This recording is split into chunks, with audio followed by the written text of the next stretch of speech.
Hey there everyone, Steve Welty here, CEO of Good Life Property Management. Here to talk about the 2023 Tenant Protection Act that the City of San Diego passed. Right out of the gate, I gotta be honest, I don't understand this law. It doesn't protect tenants, in my opinion. It's probably kind of like the Inflation Reduction Act, where it was named that, but then we spent trillions of dollars and it didn't reduce inflation. But anyway, I want to talk about things that matter to San Diegans, and this thing matters. It matters to landlords, it matters to tenants, and I want to talk to you about it. So what I often see happen is state and local governments, they pass laws like this, and people are busy. It gets lost in the news cycle, and then one day you just get hit with like a Mack truck of, what? I had no idea this law existed. Like, are you telling me you have... I talk to people in the industry that don't even understand this law. So I want to tell you some of the problems I'm already seeing with this law that was just recently passed and how it's actually going to have a negative effect on tenants and our community. All right, so I'm here to educate, inform, and hopefully inspire you to own rental property and make it a little bit easier for you to do so. All right, so first up, if you're a multifamily owner, you fall under this law. Now, if you own a house or a condo or an ADU, you probably don't fall under this law, but listen up because they're coming for you next. All right, I'm gonna give you three big problems with this law. The first one is that it requires landlords to give tenants 2 to 3 months rent as relocation assistance if they give you notice to vacate. So first off, let's unpack relocation assistance. That sounds very nice. I like that term, relocation assistance. But let's be real. It's paying for someone's moving truck, movers, their first month's rent on their new property, and their deposit. You might say, hey, I'm a tenant. Sounds great to me. Hey, if you get that, great. Come up and it's awesome. I know moving is a hassle. I know it's costly. And, I can understand why someone might want to make a law like this. But if you think about it, paying someone to move out of a property that you own doesn't make sense. If you need to put people in a better financial position to make that move, then maybe just extend the requirement of notice. So instead of 60 days notice, you have to give them 90 days or even 6 months. So let's take a real world example. You own a duplex. You're renting both units out. You lose your job. You need to move into a unit.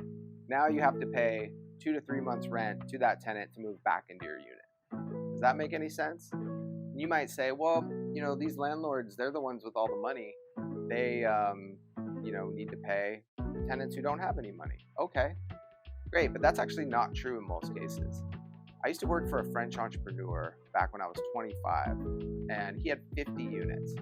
The dude never had $1,000 to his name because all of his money was in the properties, and that's what smart, financially savvy people do. They don't have much cash, because it's all in their rental properties, it's all in the stock market, it's all working for them. So, and even if that's not the case, most of the time they spent all their money. If they're not trying to make that a financial decision to always have their money at work for them, they usually spent all their money trying to buy that property. Put $300,000 into a property. They don't have extra money to pay someone's movers. It doesn't make sense. So this is going to lead to a couple of things. First off, it's going to lead to less properties being rehabbed.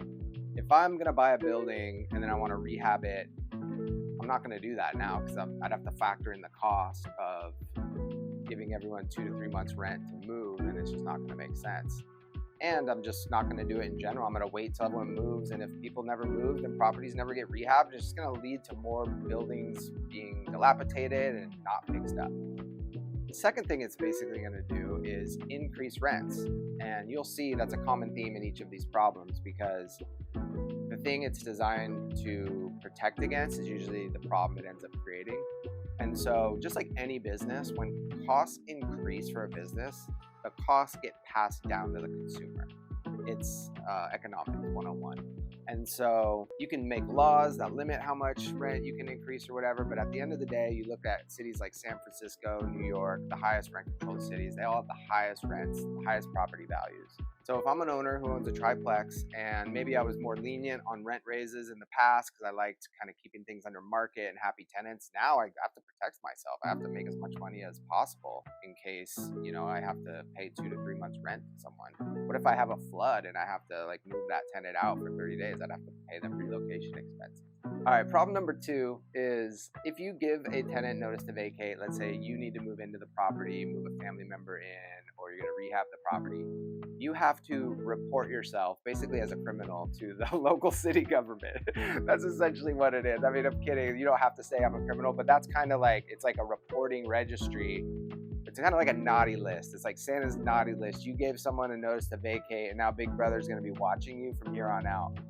That's just very weird to start with, number one. Number two, especially for a right that's like enshrined in our Constitution for private property rights. You know, we all want people treated fairly, and but this has nothing to do with treating people fairly. It's I don't want to be on a list. You know, I think most people feel the same way. All right, and problem number three is to comply with this law.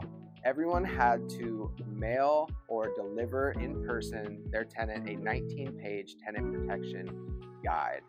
It's a lot of paper. We mailed it to 1,100-ish properties. That was not good for the environment. I apologize, but we had to do it.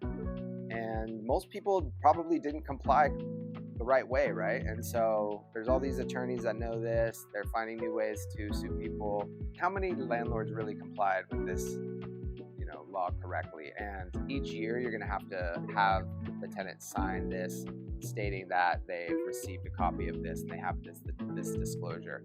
And to make matters even worse, 95% of our properties don't even fall under this law. So we deal with a lot of single family homes and condos. And so it's just kind of minutia, and it just adds 19 pages to a 60-page lease that nobody, like how can you, it's like terms of service now in California for Apple. You know, it's like, who reads that? It's unreadable. Although we encourage you to read your lease because that's important. No, I'm just kidding. No, but you know what I'm saying. So essentially what's going to happen, some landlord's going to get hit by this. They're doing it wrong. They're like, I'm out. I'm going to go to another state with my income, and there'll be less rental property here. It'll reduce supply, increase the cost, and that's kind of what I foresee happening. So the main issue with this law is regulation. Check out this chart. It shows that over time, the industries with the highest regulation have the highest prices. You look at hospital services, college tuition and fees, medical services, childcare. It's just an established fact that the more regulation, the higher the prices. So if this is the Tenant Protection Act, I want fair prices for tenants, and this is not going to do that. It's going to make it worse. All right, Steve, you don't like this new law, so what would you do differently? All right, well, first off, I wouldn't treat the symptom. So at Good Life, we make a distinction between, in any good business, between a core issue and a symptom. And the real skill in life is to delineate the two and solve core issues. And there's a saying that says, a problem well defined is a problem half solved. And so what a lot of our politicians do is they just go around treating these symptoms because it like sounds good and it's marketed well, but it never solves the core issue. And the core issue is we need more housing. So how would I solve it? I would pay developers as much money as I needed to pay them to build more houses. I would pay mom and pop people. If you put an ADU in your backyard, $20,000 check. Like whatever it takes, incentivize people to build. And we've done some of that by reducing parking restrictions and different things like that. But that's the thing that's really going to solve this. So we can get more busy doing that and solving the core issue than just treating symptoms. In fact, we need to vote the people out that just treat symptoms. At Good Life, if you're just like fixing symptoms, you don't even work here anymore. That's like, you have to actually solve like core problems. And that shows a higher level of thinking, a higher level of skill. And we're out here doing something that's really important, and that's important to us. So how are we going to get there? To a better community? It starts with electing the right officials who pass laws that will better our community. And so I want to give kudos to Jennifer Campbell, who represents the Democrat Party. She was the only no vote in this San Diego Tenant Protection Act vote. And so good job, Jennifer. So stay in tune with what your representatives are doing and how they're voting on core issues like this if they're important to you. We all want a better San Diego. We all want to live the good life. So let me know what you think in the comments below. Hit that like button. Thanks for watching.